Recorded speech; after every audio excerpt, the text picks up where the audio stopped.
Hello, lovely people.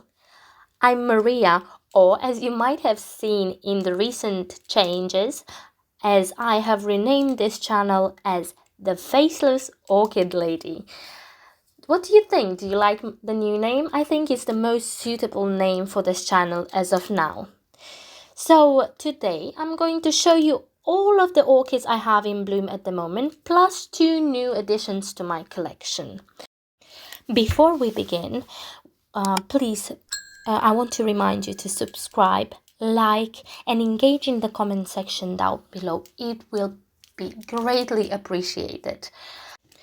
I'm starting with one that I have an ID for. This beauty, as you can see, it's Phalaenopsis SMME. You can see on the tag I have a date written. That serves me as a reminder of how old the potting medium is, and in this case, with all my orchids, my favorite potting medium, it's sphagnum moss. I am so amazed by the blooming potential and the branching on this orchid plant. And also loads of buds still waiting to open, as you can see. The flowers are tiny but thick, and the contrast between the yellow margins on the dark and the dark burgundy on the flowers, together with the dainty white and purple lip, it's just gorgeous. Next we have this lovely white Phalaenopsis orchid. Unfortunately, I don't have an ID for her. She's definitely not the common generic white Phalaenopsis you usually find in flower shops. The shape of the flowers is less rounded in comparison to a generic Phalaenopsis, and the lip is very different. I love the pinkish blushing from the center of the flower and the lip, which gradually changes from a bright yellow to pinkish purple as the flower ages. All in all, she's capable of creating a beautiful cascade of white flowers, as you can see. She is just gorgeous. Next we have my beautiful Phalaenopsis bronze Buddha. As I have mentioned before, this specific individual is also different from your usual generic Phalaenopsis in terms of foliage. The leaves are rather rounded and also brighter in color, and also in terms of blooms. The pattern on the flowers, it screams, for me at least, summer sunset. I also love the contrast between the vibrant magenta lip and the bright orange center fading into bright yellow with the purple striping all over the flowers. Unfortunately, no fragrance on this individual, but beautiful nonetheless.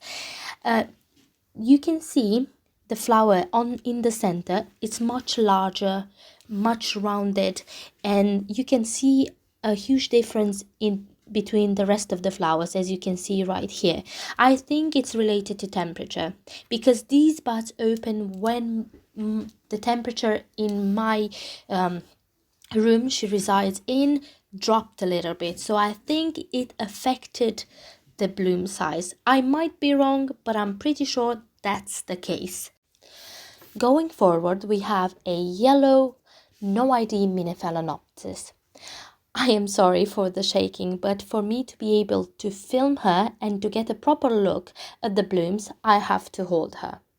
As you can see, the blooms are simply breathtaking due to the contrast between the vibrant magenta and yellow lip and the buttery yellow with a slight blushing in the center.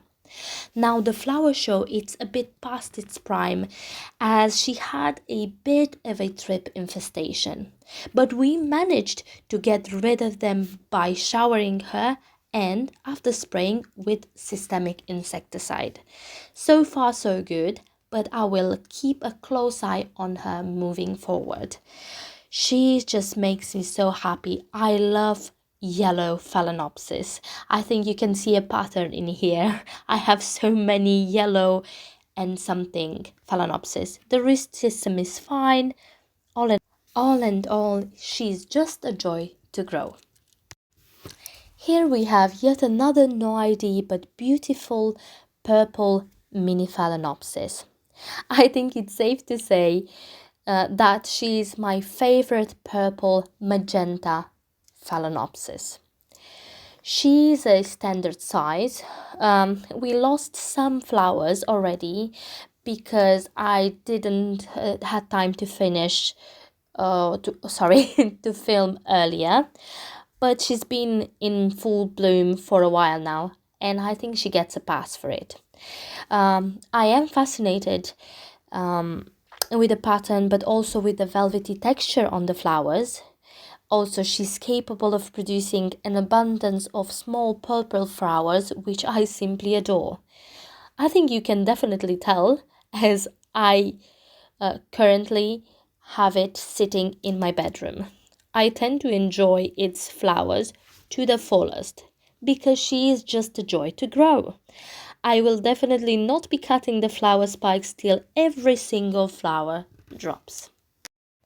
And here we have her. I know that she has only one bloom, which is completely my fault, because I have been too busy to film her earlier.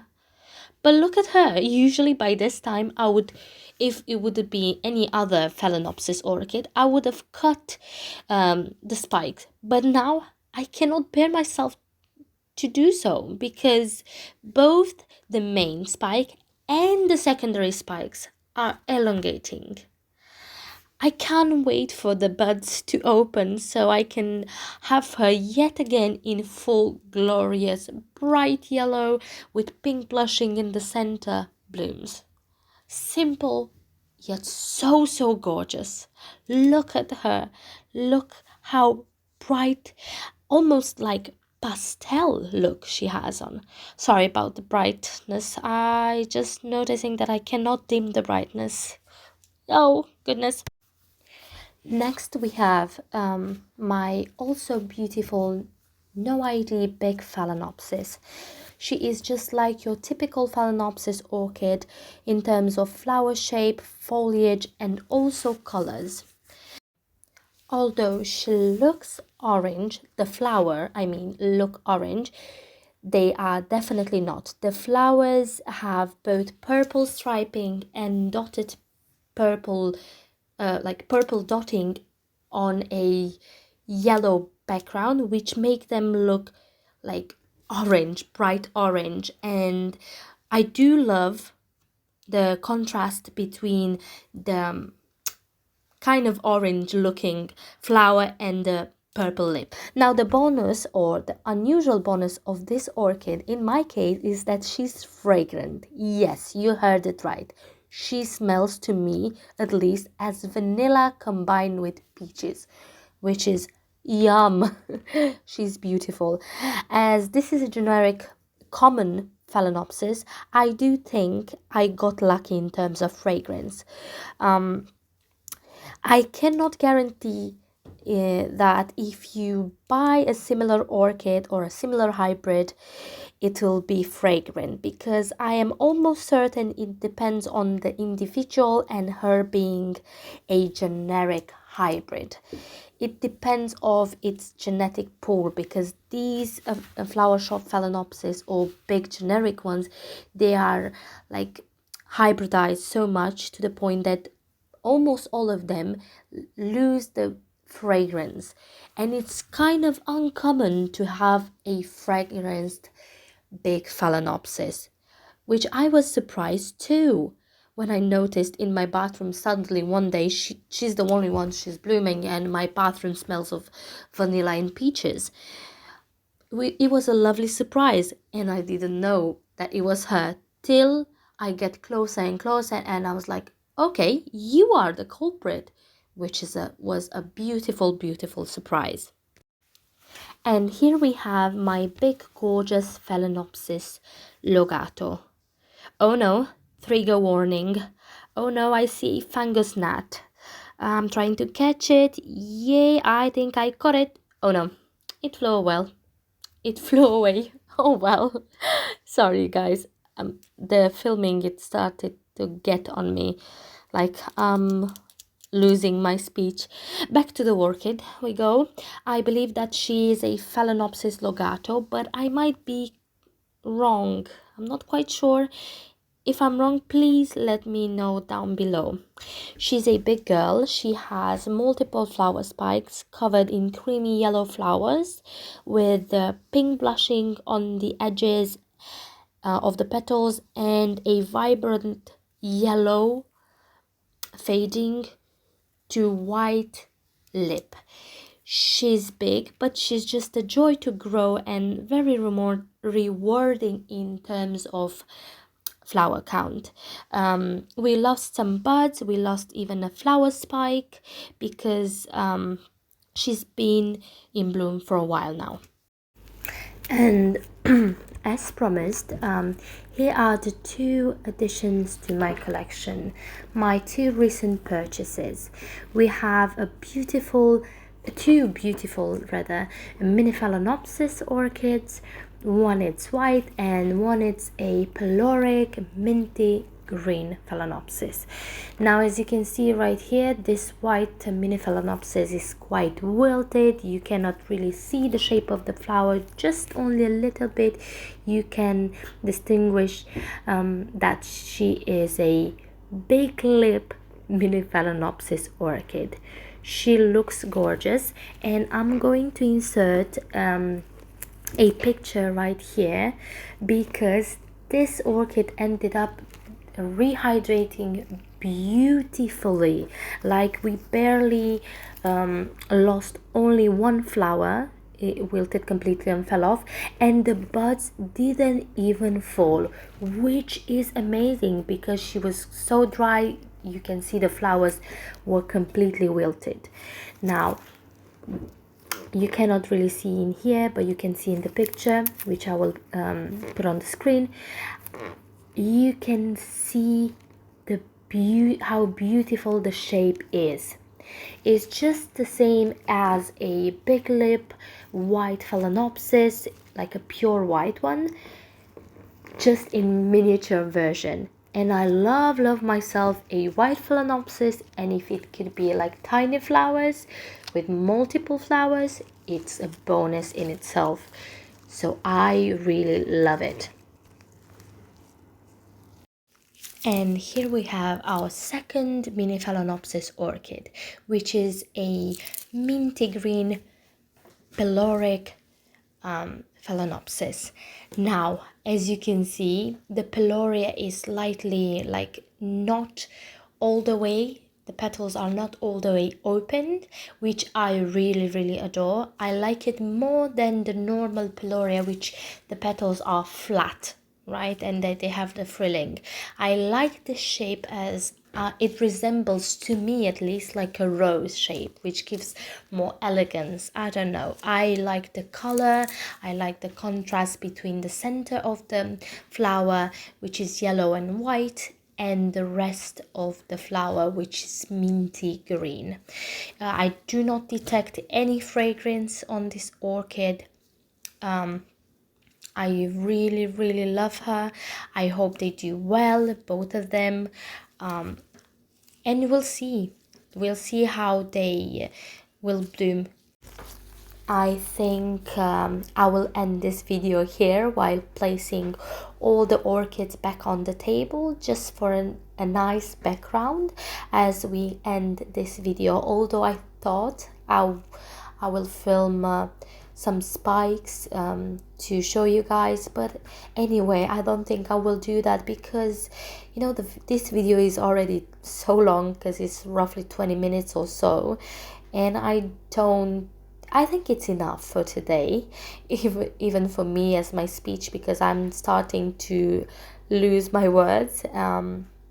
But yeah, just a reminder for you guys, if you know any of the IDs of one of these orchids which I covered today, I would greatly appreciate it if you would leave it in the comment section.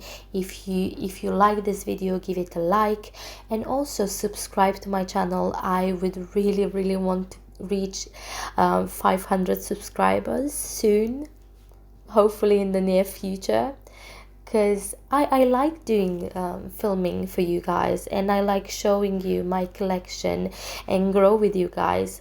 And also I'm thinking to film a house tour or house plant tour, and I have so many updates to show you guys as well, because as you might have known from my shorts, that I had a battle with Thrips. Yes, I left into Romania for a month almost, and when I left I thought I have some pests, but I thought because I had like some white insects, which I thought they are white fly, which they weren't. And I was like, oh, I will spray for white fly and everything will be fine. My mom will water the plants, bless her heart. She couldn't water it only twice that month. But it's like I returned and disaster struck, because I lost so many of my orchids due to thrips. Basically those bugs which were white, it was the baby stage of the thrips. Nymphs were called, and I wasn't aware. I managed to discover that they were thrips because on one of my plants I discovered the adult version, and that's when I got scared. I was like, oh goodness, I'm going to lose my collection if I don't start treating them. So I showered all my collection, including orchids. I gave them a spray down with systemic insecticide, and also it's like I lost my most of my caletias, I lost most of my syngoniums, I lost my begonias, I lost, I don't know, what did I lost? No orchids, they are quite resilient. Like I love it. They didn't attack only some of the buds. I had quite a bit of bud loss, but nothing apart from that, which I am happy. Now I am keeping an eye on the orchids and all of the plants weekly. I give them a thorough inspection just to see that I do not have any pests present, anything. So far so good, nothing, but every second week I'll give them a spray down with systemic insecticide, at least for a month and a half. Okay, you guys, this is long enough, so I hope you enjoyed this video. If you did, please give a like, subscribe to my channel.